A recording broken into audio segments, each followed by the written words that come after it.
Welcome once again, Father John, and thank you for reading that gospel for us.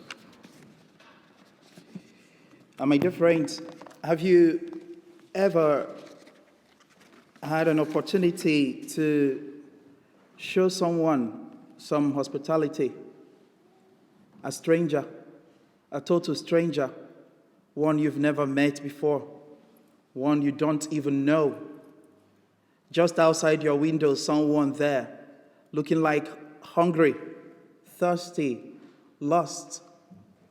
Would you be afraid to say, "Oh, come in"? Maybe I don't know what he's having in mind, or I don't know what he has in his pocket. He may rob me or something like that. Or would you just say, "Oh, come in and have a cup of tea. Are you okay?" Or you see someone walking by the street, and then you look at their faces, they look so ragged. And then you could say, "Come in. What's wrong with you? Are you okay? Talk to me. I can be of help." Have you ever had that opportunity to extend a hand of charity to another, and you embrace it? Or maybe you left it. Abraham today, in the first reading, had such opportunity, and he embraced it. In the Highlands, we have very lovely hospitality, and it's called Highland hospitality, isn't it? Yeah. Do we have Beauly hospitality as well? Oh, yeah. Of course we do. We have Beauly hospitality. We have a combination of even Scottish pipe playing for you. We have some good makers of tea and coffees even after masses on a Sunday. We have lovely people to welcome you in the church. We have people serving you those teas and coffees with lovely smiles on their faces when they do so, even without complaining. We have great hospitality going on in Beauly. You may clap for yourselves now, because I don't know if you get those praises again. Okay, so Abraham today had such great opportunity, and he embraced it. He saw 3 men, strangers. He thought, okay, I should invite them. Come in and have something. Come in, I'll give you food. I'll give you something to drink. In his mind, it was not about what they would give to him. No. It's about what he will give to them, what he can offer to them. That was in the mind of Abraham. He welcomed them. He did not say, "Oh, I have water in the fridge. I should give you the tap one. I think the tap one should be okay. They are just nobody." No. He served them the best of everything. And after they had eaten to their fill, they turned to them and blessed Abraham. They blessed Sarah. Their intentions for a long, long time ago was fulfilled, and their promise was made to them. Friends, when we offer hospitality, it's like prayer. When we give to those who do not have, we are praying. We are answering to God's call for charity, God's call for love of God and love of neighbor. Remember, Master, what do I do to attain your kingdom? Go, love God and love your neighbor as you love yourself. And when we do so, we are communicating with God, because that stranger we meet on the way, that person we are lending our hands to, may be the Christ you have been looking for, you've been waiting to see. But does it really end there? Does it really end with charitable works? You know, in our world today, people would not go to church and they would say, "Oh, I'm a good person. I give to the poor. I help the church in need. I help the skiaf. I used to pay to the skiaf to give to people in Africa or some places like that. I help people, so I don't need the church. I'm a good person." No. That's the reason why we have today's gospel. We saw the encounter between Jesus and Mary and Martha. When Jesus visited them, Mary decided to stay at the foot of Jesus, to keep Jesus company, to hear from Jesus. Martha decided, "I'm going to serve him food and wine and drink and something to get hold of." Very good. Both of them mustn't be doing the same thing. One for this and the other for that. They were doing the right things. But then Martha would think that the one she was doing at that time should take precedence over Mary's. She thought it's good to go out and begin to do something for others than to listen to Jesus, than to be beside Jesus. Friends, what God says to us is this: love God and love your neighbor. These two should not be separated. They must go together.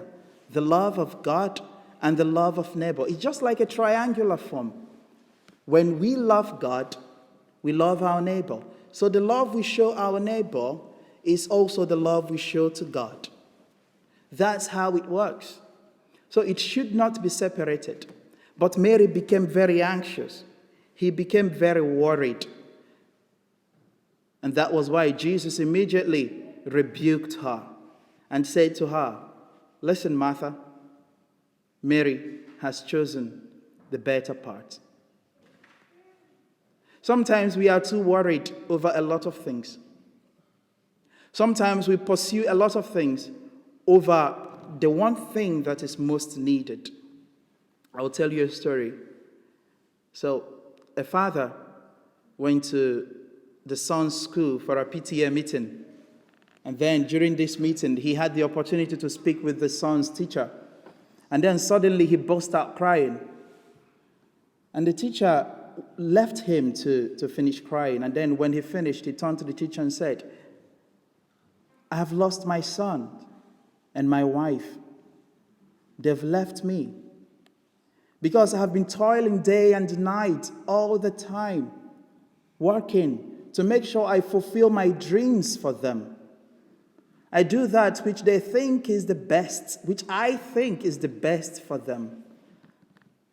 I usually don't come back till later in the evening, and I don't have enough time for my son. And now they've left me. I don't even know what now they do need. But one thing they needed, I never gave to them. My presence at night, saying prayers with my son and my wife, showing them love before they go to bed. That was one thing they needed, but he never provided for them.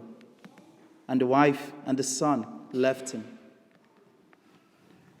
Sometimes we get worried about life that we forget the author of life, that we forget the reason for our life. We keep working and working and working and forget the reason why we are working actually.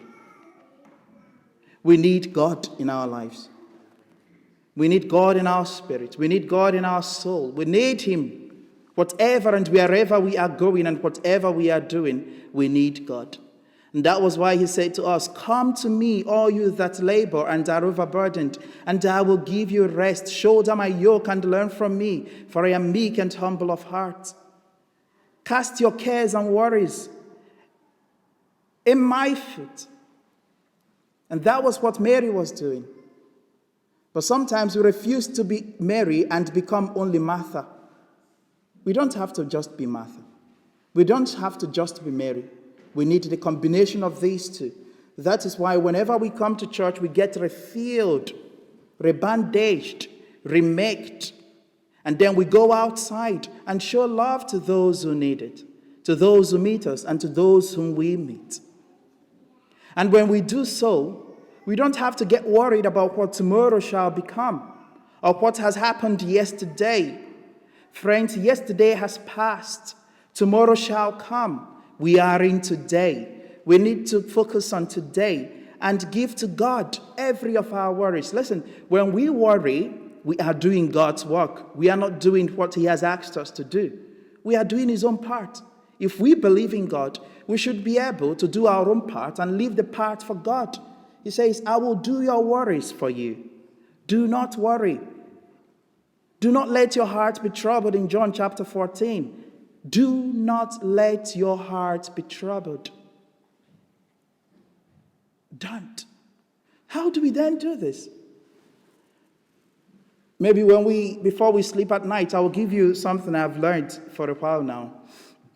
Before you sleep at night, what do? Do you just, jump into your bed and start to sleep, or you stay there and begin to think of what tomorrow shall bring on what has happened yesterday, the mistakes I've made yesterday, or the mistakes I've made today? Oh, how do I redeem them? You've made those mistakes. You've done those errors. It's time to give them to God. So before you sleep, forget about every other thing and say to Jesus, help me, Lord. Help me to conquer. I'll tell you these prayers. Keep me, Lord, safe. Keep me, Lord, from doing not your will, but doing your will. Never let me get so involved in life that I forget why you gave me life. Never let me get so involved in living that I forget the purpose of life. Keep me from getting so involved in pursuing the things money can buy that I forget about things money cannot buy. Money cannot buy love. Money cannot buy God. Money cannot buy joy. Only in God we find these things. For in him we live, we move, and we have our being. Amen.